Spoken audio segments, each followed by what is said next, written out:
Estamos juntos novamente para estudar a Lei 8.666, de 21 de julho de 1993.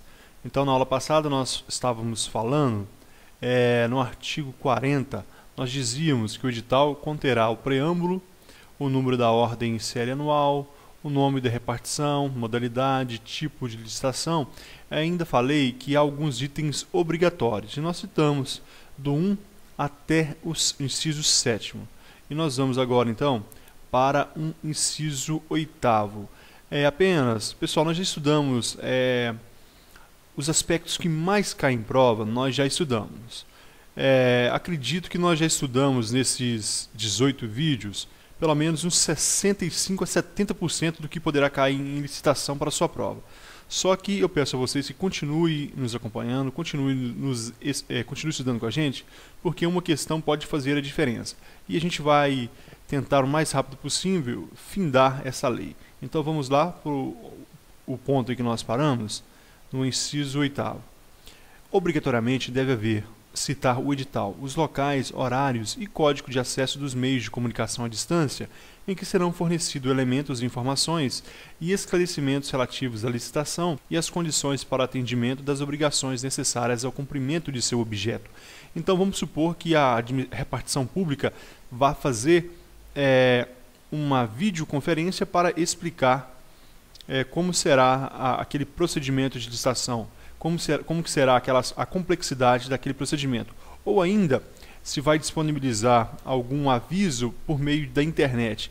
Então ela deve disponibilizar no edital o horário, os locais e as condições e qual meio de comunicação que estará disponível naquele momento. Então isso deve estar previsto no edital. Inciso 9. Condições equivalentes de pagamento entre empresas brasileiras e estrangeiras no caso de licitações internacionais. Aqui, pessoal, observe condições equivalentes de pagamento. As empresas estrangeiras e as empresas brasileiras, elas concorrem em igualdade a aquilo que nós vimos nos artigos anteriores, ressalvado os casos de desempate. Então, haverá condições equivalentes na licitação, mas em caso de desempate, alguns privilégios para as empresas brasileiras, como nós vimos em vídeos anteriores. Mas as condições de pagamentos do poder público, àquela empresa que venceu o contrato e executar o serviço, a obra ou fornecimento de bens, as condições de pagamento devem ser equivalentes, vão se equiparar. E isso deve estar previsto no edital, no caso de licitações internacionais. No caso de licitações puramente nacionais, licitações locais, não há necessidade de que seja publicado no edital as condições de pagamentos equivalentes, porque não haverá concorrência internacional. Então isso é somente para as licitações internacionais.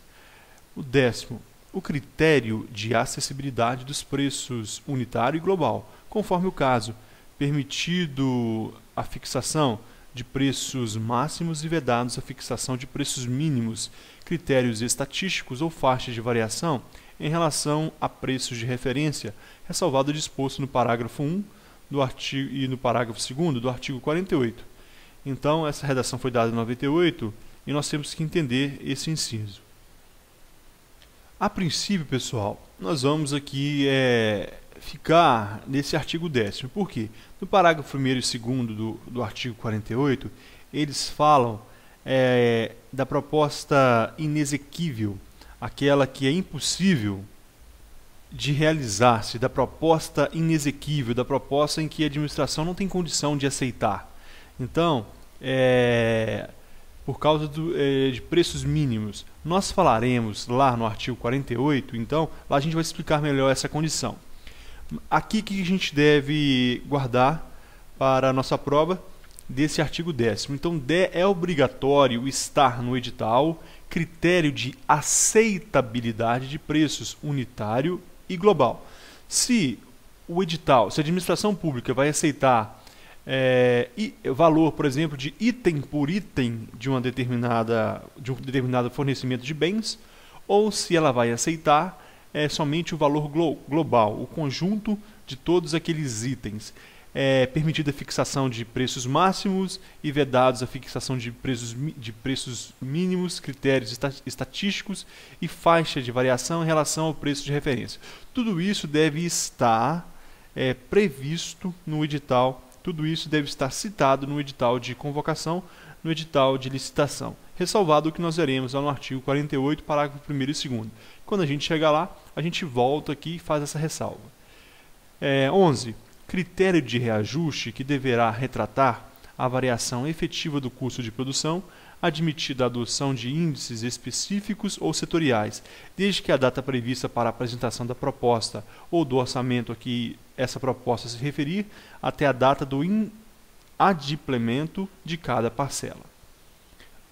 Há licitações, há obras, há fornecimento de bens, há prestações de serviços que duram muito tempo, duram meses, duram anos, e os valores ficam defasados. Então, aqueles valores daquele contrato administrativo que foi celebrado, ele, eventualmente, terá que ser reajustado. Mas qual será o critério de reajuste?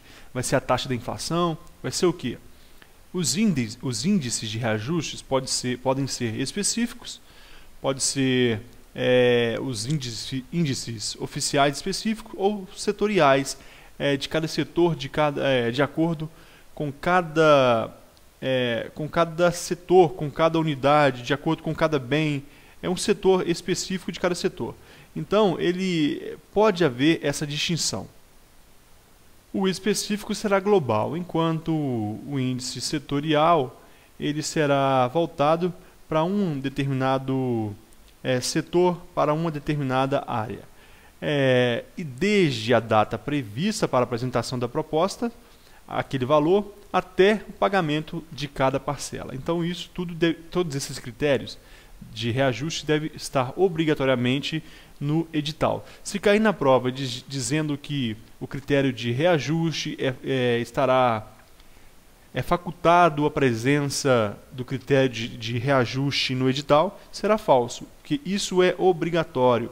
Critério de aceitabilidade, critério de reajuste, condições equivalentes de pagamento nos casos de licitações internacionais, locais e horários de acesso no caso de comunicação à distância, critério de julgamento, condições de participação na licitação, todos esses que nós estamos vendo são obrigatórios, devem estar incluídos no edital. 13. Limites para pagamento de instalação e mobilização para a execução de obras ou serviços que serão obrigatoriamente previstos em separado das demais parcelas, etapas ou tarefas. Nesse 13, existe uma parte da obra que é a parte inicial de preparação. Será necessário que uma certa firma, uma certa empresa, ela se instale em uma determinada área. Muitas vezes, uma construção de hidrelétrica, por exemplo, será necessária a construção de casas para que os moradores fiquem ali naquele local, para que os trabalhadores façam residência temporária naquele local. Então, isso também gera um custo. E esses limites de instalação, então, e mobilização para a execução dessas obras e serviços, que serão obrigatoriamente previstos em separado, vai estar separado das demais parcelas, o pagamento para essa instalação e essa mobilização. Isso também deve estar obrigatoriamente no edital. 14. Condições de pagamento prevendo. Letra A. Prazo de pagamento não superior a 30 dias, contado a partir da data final do período do adimplemento de cada parcela. Então, 30 dias. Nos pagamentos parcelados, então, não pode ser superior a 30 dias cada parcela. E a data de contagem será a partir da data final do pagamento. Não importa se for pago antes. A data de pagamento era o 5º dia útil de cada mês. Então, ao final do 5º dia útil de cada mês, será contado. Se for o dia 5, por exemplo, então, mesmo que tenha sido pago aquela parcela no dia 1º, a partir do dia 5 será contado mais 30 dias para o limite do pagamento do mês seguinte. E se não for pago, aí terá aquelas questões, as multas, de acordo com o contrato. B. Cronograma de desembolso máximo por período em conformidade com a disponibilidade e recursos financeiros. Neste caso da letra B, muitas vezes a administração pública ela necessita usar os recursos adicionais. Existe o orçamento previsto e votado. Muitas vezes, então, aquele orçamento não é suficiente para cobrir eventuais despesas.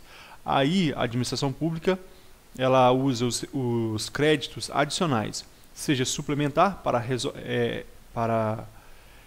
reforçar o orçamento ou adicionais para uma nova despesa. Neste caso aqui, se já está previsto o gasto, então será utilizado o crédito adicional suplementar. E esse crédito, então, uma determinada construção, vamos supor que o gasto não foi suficiente. Houve uma catástrofe natural e foi preciso mais dinheiro para fornecer àquela empresa para que ela consiga executar aquela parcela da obra. Mas esse desembolso máximo, ele deve estar previsto no edital para eventuais problemas. Ele deve estar então previsto no edital qual será o desembolso máximo, qual o valor máximo que eu poderei usar em cada período se houver uma fatalidade. Se eu tiver ultrapassado, ou a obra vai parar, ou vai esperar até o mês seguinte, mas não pode então superar o valor máximo. Então, em conformidade com a disponibilidade de recursos financeiros, após a administração pública gastar os créditos adicionais, seja suplementar, seja outros ou até mesmo extraordinário, então ela não poderá gastar mais, somente aquilo que está previsto no orçamento. Então, deve estar previsto esse cronograma de desembolso máximo por período, em conformidade com a disponibilidade de caixa de recursos financeiros que a administração tiver. C. Critério de atualização financeira dos valores a serem pagos, desde a data final do período de adimplemento de cada parcela até a data do efetivo pagamento. Quais os critérios e índice de atualização financeira dos valores a serem pagos em cada parcela, desde a data final do pagamento de cada parcela até o efetivo pagamento? Então, isso deve estar previsto, atualização financeira de valores. A frase-chave aqui que você deve memorizar é essa: critério de atualização financeira. Pode ser que em determinado período o dinheiro, o valor previsto em cada parcela esteja defasado para a inflação ou por outros motivos. Então, esses critérios de atualização financeira devem estar também previstos no edital. Qual será o índice de reajuste financeiro? D. Compensações financeiras e penalizações por eventuais atrasos e descontos por eventuais antecipações de pagamentos. Compensação financeira. Essa compensação financeira ela será feita pela empresa que presta serviço para a administração pública, em caso de atrasos, desde que o atraso não seja por causa de valor relevante ou motivo maior, como, por exemplo, desastre, catástrofes, etc. Então, vai haver compensação financeira e penalizações dessa empresa. E ainda mais, pode haver ainda descontos por antecipação de pagamento. Esse desconto por antecipação de pagamento é somente quando a empresa requer. A empresa pediu à administração um adiantamento para que ela pudesse cumprir com as suas obrigações, com seus trabalhadores ou fiscais, etc. Se a administração concordar, ela pode pedir um desconto por antecipação de pagamento, antecipação de despesa, antecipação de receita da empresa, antecipação de despesa da administração. Letra E. Exigência de seguros, quando for o caso. Encerra isso aqui, né? Exigência de seguros quando for o caso. Então, quando a administração pública exigir um seguro, seja daquelas modalidades que nós vimos, seguro garantia ou outros, calção em dinheiro, não importa. A exigência de seguros, quando for o caso, ela deve estar prevista também no edital obrigatoriamente. O 15 agora, instruções e normas para recursos previstos nessa lei. O edital, pessoal, ele é muito detalhado. Quando você pode ler um edital, você vê que dá preguiça de ler, né? É semelhante até o edital de concurso público. Dá vontade de você ler só o conteúdo programático, porque é muita informação e muitas delas não são importantes. Mas aqui, como a gente está estudando o edital, é importante que a gente conheça para a prova, né? Depois não há muita necessidade. Instruções e normas para recursos previstos nessa lei. Como será então o procedimento de recurso? A empresa não concordou com a licitação, ela quer entrar com recurso. Então, até mesmo esse recurso deve estar previsto no edital com a forma de recurso. Condições de recebimento do objeto da licitação, quais as condições de recebimento, se a administração é obrigada a receber com atraso, ou se for um produto perecível e estiver ali após o tempo, já estiver com data vencida, a administração é obrigada a receber. Tudo isso deve estar previsto a condição do objeto. Se ele estiver estragado, haverá devolução, haverá desconto. Essas condições devem estar previstas obrigatoriamente. E o 17, outras indicações específicas ou peculiares da licitação. Qualquer outro caso, qualquer outra indicação que foi específica de cada licitação. Existem licitações para bens, licitações para obras, licitações para serviços. Cada uma tem sua particularidade, a sua peculiaridade, e isso deve estar previsto em cada edital. Parágrafo 1º. O original do edital deverá ser datado, rubricado em todas as folhas e assinado pela autoridade que o expedir, permanecendo no processo de licitação e dele extraindo-se cópias integrais ou resumidas para sua divulgação e fornecimento aos interessados. Geralmente não se divulga todo o edital, a não ser quando é pela internet, alguma coisa assim. Mas quando é em jornal de ampla circulação ou outro meio de comunicação, divulga-se somente um resumo desse edital. O original fica na repartição pública. Todas as folhas devem ser assinadas para que ninguém inclua um dali, por exemplo, que não esteja de acordo com a vontade da administração. Deve ser assinado pela autoridade que o expedir, permanecendo no processo de licitação e dele se extraindo as cópias integrais ou resumidas para sua divulgação e fornecimento aos interessados. As cópias integrais, geralmente, é quando alguém viu o resumo no meio de comunicação e foi até a repartição e fez a cópia integral. E ele, inclusive, pagou até as cópias lá na máquina de Xerox, de fotocópia, lá da administração. Parágrafo 2º. Constitui anexo do edital, fazendo parte integrante. Os anexos do edital fazem parte também do edital. 1. Projeto básico e ou executivo, com todas suas partes, desenhos, especificações e outros complementos. Nós falamos no vídeo anterior sobre esse projeto básico, projeto executivo. Então, o projeto básico e ou executivo, os dois ou cada um deles, com todas as suas partes, desenhos, especificações e outros complementos. O projeto básico, então, em todos os seus detalhes, faz parte do anexo do edital e também faz parte do edital. 2. Orçamento estimado em planilhas de quantitativos e preços unitários. Orçamento, o valor de cada item, o valor que a administração está disposta a pagar, e ainda o orçamento seja individual ou total, quantitativos por preços e preços unitários. O 3. A minuta do contrato a ser firmado entre a administração e o licitante vencedor. Portanto, no 3, o contrato não estará no edital ali, o contrato por completo. Haverá a minuta, um rascunho, um resumo do contrato a ser firmado entre a administração e o licitante vencedor. Como será esse contrato? 4. As especificações complementares e as normas de execução pertinentes à licitação. Qualquer especificação complementar.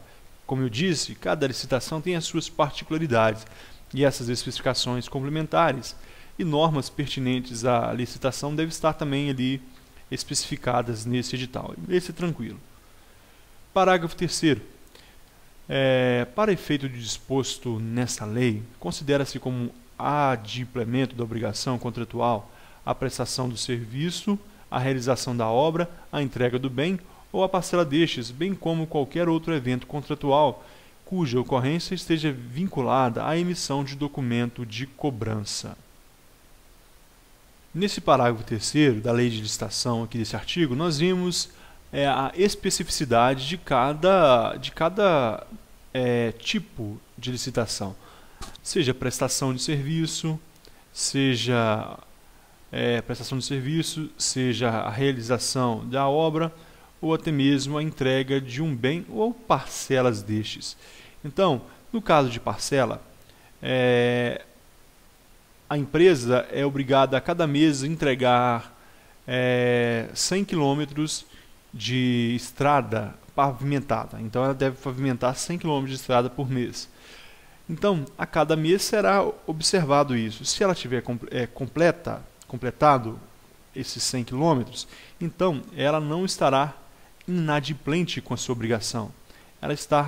Ela vai estar com o adimplemento da obrigação contratual em dia. Portanto, não haverá multas, não haverá descontos, nem nada.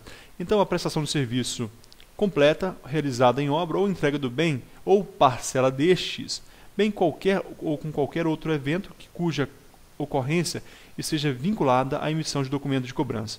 Porque a execução deste objeto, dessa construção dessa obra, ela então estará vinculada à emissão de documento de cobrança à administração, para que ela possa pagar as suas custas, pagar a empresa que vai pagar os seus funcionários. Então, a definição de adimplemento para adimplemento da obrigação, da empresa está então em relação à prestação de serviço, relação da obra ou bem. Prestação de serviço, no caso de qualquer serviço prestado, realização de qualquer obra ou entrega de qualquer bem ou parcela destes. Parágrafo 4º. Nas compras para entrega imediata, assim entendidas aquelas com prazos de entrega até 30 dias da data prevista para a apresentação da proposta, poderão ser dispensadas. Entrega imediata, não há prazo. Comprou, pagou. Então, neste caso, está dispensado o quê? O disposto no inciso 11 desse artigo. O inciso 11, ele fala de reajuste. Se o pagamento será imediato, se a entrega será imediata, para que desconto? Para que não há por que ter no edital condições de reajuste, já que o dinheiro não vai se defasar, porque o pagamento será imediato. 2. Atualização financeira, a que se refere a linha C do inciso 14 desse artigo, correspondente ao período compreendido entre as datas do adimplemento e a prevista para o pagamento, desde que não superior a 15 dias. Para que, então, atualização financeira? Se será pago imediatamente, não há porquê. Só que há uma ressalva aqui, se o pagamento não for feito em data superior a 15 dias em relação ao fim da obra ou a entrega de um bem. Aqui nós estamos falando de entrega de bens, né? Desde que não seja superior a 15 dias, não precisa fazer atualização financeira. Então aqui, pessoal, nós encerramos esse vídeo. No próximo nós daremos início a partir do artigo 41. Muito obrigado pela companhia, pela compreensão. Eu te peço desculpa às vezes por não poder ser um pouco mais rápido, mas é porque como eu já disse, somente nos dias de folga que eu posso fazer esses vídeos, já que eu trabalho no serviço público e ainda muitas vezes tenho que fazer esses slides de madrugada para dar tempo de gravar. Muito obrigado então pela companhia, até a próxima.